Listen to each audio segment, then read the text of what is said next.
Yes, hello mga kagwantista from Cayman Island. Good morning po sa dyan sa Pilipinas. Dito po sa chapter 1 ng Titus verse 16.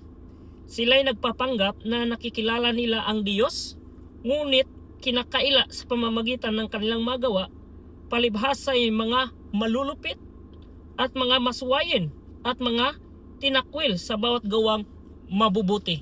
Ito po ay napakalungkot na kahit sa ang church, maraming mga taong nakikilala nila yung Diyos, pero sa kanilang pamumuhay at gawa ay hindi nakikita. Kaya ang sabi ni Apostle Paul sa 2 Timothy chapter 3 verse 5, having a form of godliness but denying His power.